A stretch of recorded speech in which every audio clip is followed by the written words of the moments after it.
समादरणीय सम्पूर्ण दर्शक श्रोतावृन्दहरूमा मेरो नमस्ते अभिवादन। त दर्शकवृन्द, सदाझैँ यहाँहरू समक्ष आज मैले लिएर उपस्थित भएको सामग्री छ विशेष गरी हाम्रो आध्यात्मिक जगत लगायत हाम्रो मानसिक तथा शारीरिक स्वास्थ्य सम्बन्धीका विषयगत प्रसङ्गहरू रहेका छन्। त दर्शकवृन्द, आउनुहोस् हामी एकैछिन यो अध्यात्म अनि हाम्रा व्यवहारिक क्रियाकलापबाट हामीभित्रै सृजना हुने हाम्रा मानसिक र शारीरिक समस्याहरूको सन्दर्भमा हामी चर्चा गरौँ। हामी मानिस हाम्रा हरेक आफ्नै धर्म छन्, संस्कृति छन्, परम्परा, सामाजिक मान्यताहरू छन् अनि मूल्यहरू रहेका छन्।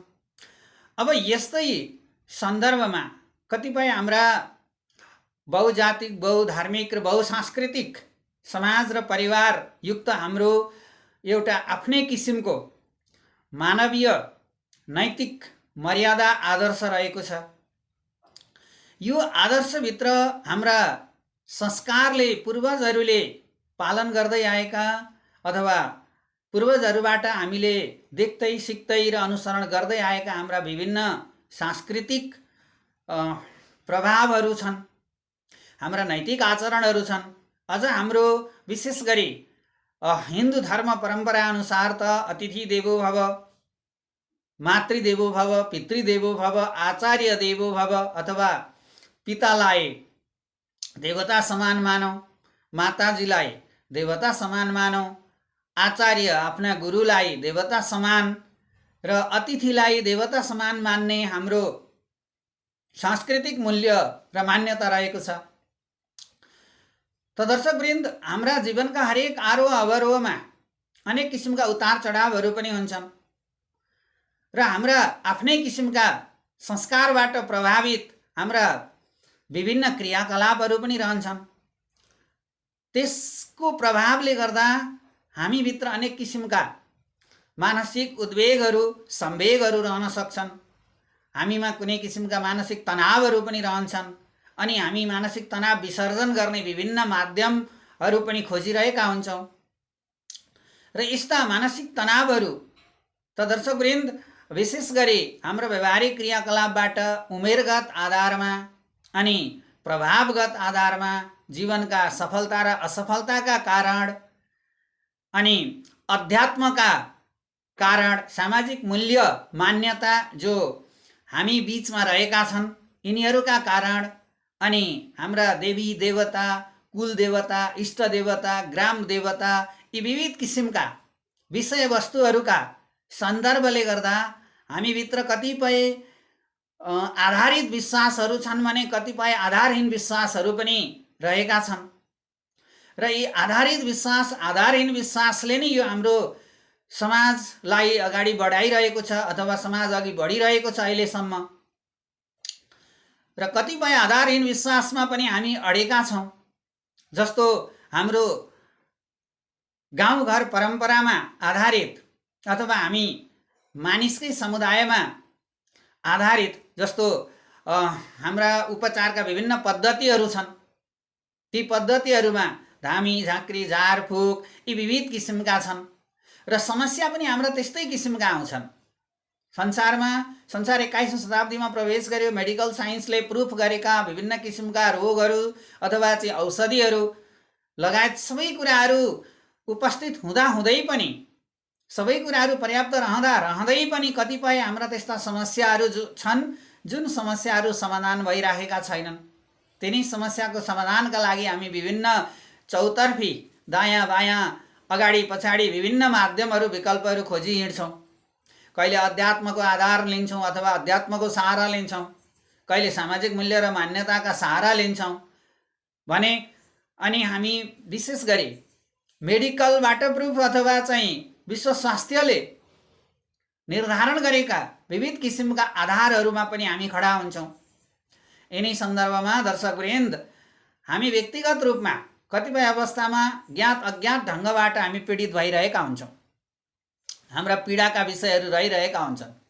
कतिपय शारीरिक समस्या हुन्छ भने कतिपय मानसिक समस्याहरू पनि रहिरहेका हुन्छन्। दर्शकवृन्द, यी यस्ता मानसिक समस्या जो देखिँदैनन्, अप्रत्यक्ष रूपमा देखा परिरहेका हुन्छन्।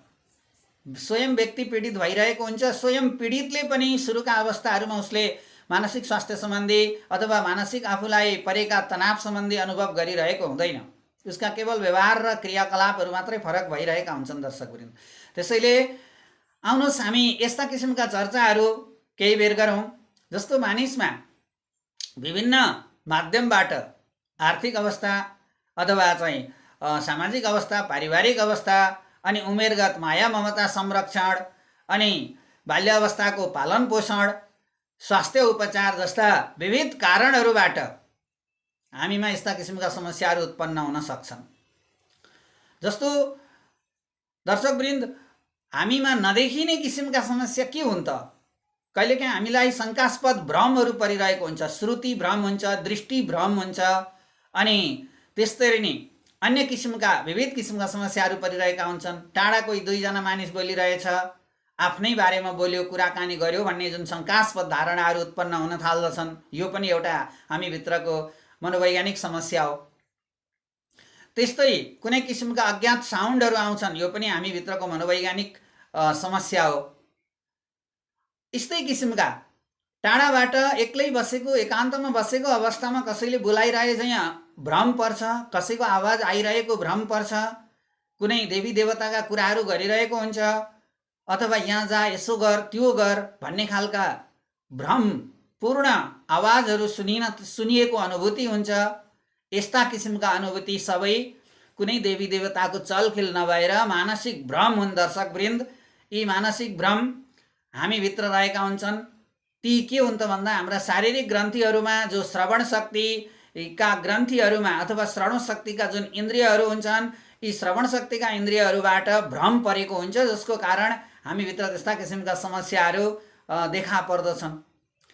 त्यति बेला एकोरिने, टोलाउने, कसैले भनेको नमान्ने, अनि आफ्नै किसिमको सुरमा रहने, बोलेको कुराहरू, कति कुराहरू बोलियो अथवा के कुराहरू व्यक्त गरियो त्यो कुरा थाहा नपाउने अथवा त्यसको लिमिटेसन नहुने, यस्ता किसिमका समस्याहरू हुन सक्छन् दर्शकवृन्द।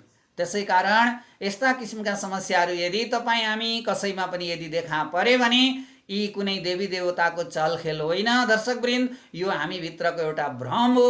हामीभित्रको श्रुति भ्रम भनिन्छ यसलाई, अथवा दृष्टि भ्रम भनिन्छ यसलाई। यो दृष्टि भ्रम र श्रुति भ्रमलाई तत्कालै यो एउटा आध्यात्मिक थेरापी भन्छ दर्शकवृन्द। जस्तो जो साधकहरू हुनुहुन्छ, कतिपय यो समस्या हाम्रा अध्यात्मको तन्त्र मन्त्रको साधना गर्ने साधकहरूमा विशेष गरी बढी देखा पर्दछ।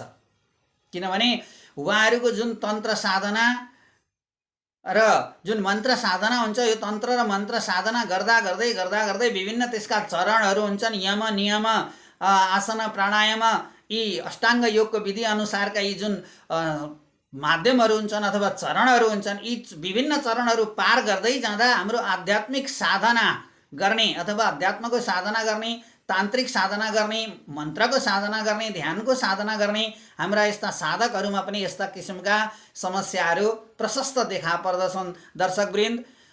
तपाईँ हामी यो भ्रममा नपरौँ कि म ध्यान गर्दै गएँ, ध्यान गर्दै जाँदाखेरि मलाई देवी देवताले अराए अथवा यस्तो किसिमको आवाज आयो, मलाई यस्तो किसिमको चाहिँ निर्देशन भयो भनेर हामी त्यो भ्रममा नपरौँ। किनभने हाम्रो साधनाको जुन माध्यम छ त्यति छिटो सिद्धि प्राप्तिमा पुग्दैन दर्शकवृन्द।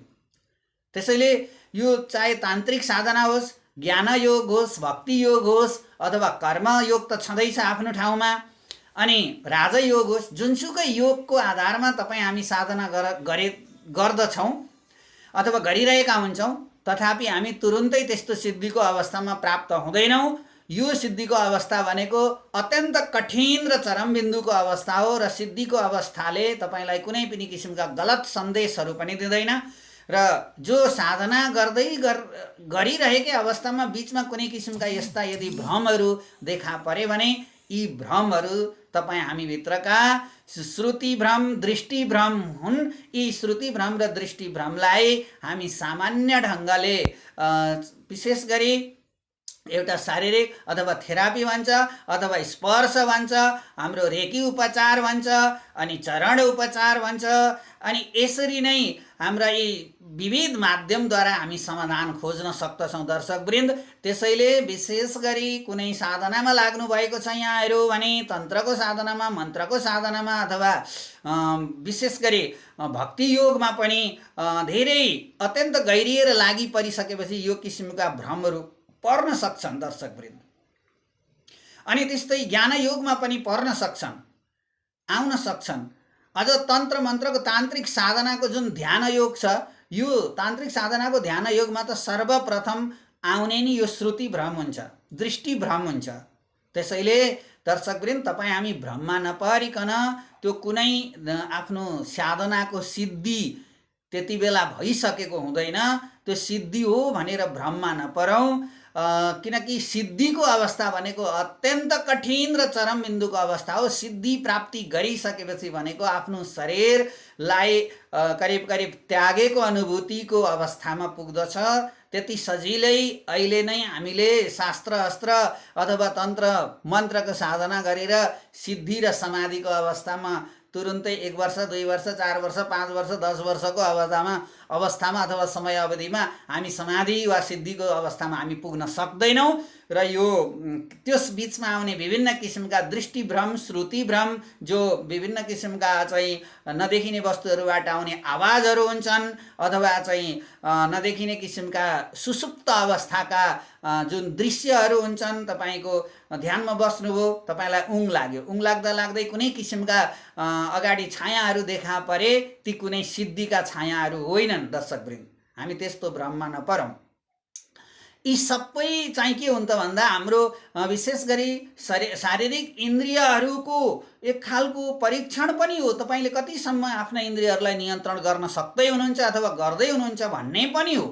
र त्यसैले ती सबै भ्रममा पर्दछन्। ती सम्पूर्ण भ्रमलाई चिरेर, सम्पूर्ण भ्रमलाई जितेर तपाईँ जब अगाडि बढ्नुहुन्छ साधनामा, अनि मात्र तपाईँको सिद्धिपट्टिको सङ्केत आउन सक्छ। तर सुरुकै अवस्थामा यम नियम प्राण आसन प्राणायाम ध्यान धारणा यिनै अवस्थामा तपाईँलाई कुनै किसिमका आकाशवाणीहरू पनि आउँदैनन्, कुनै किसिमका चाहिँ सन्देशहरू पनि आउँदैनन्।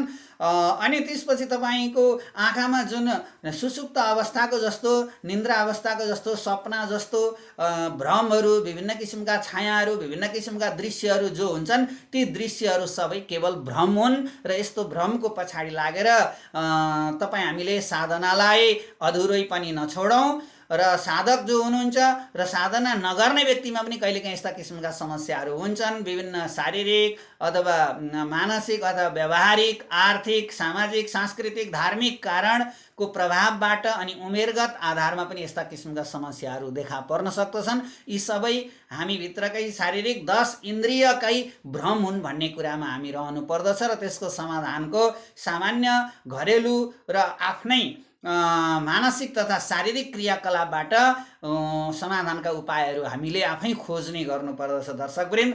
आज यहाँहरूका सामु यिनै विषयवस्तुबारे चर्चा गर्दै बिदा हुन चाहन्छु। आगामी विषयवस्तुहरूमा यस्तै अनेक विषयहरू लिएर उपस्थित हुनेछु।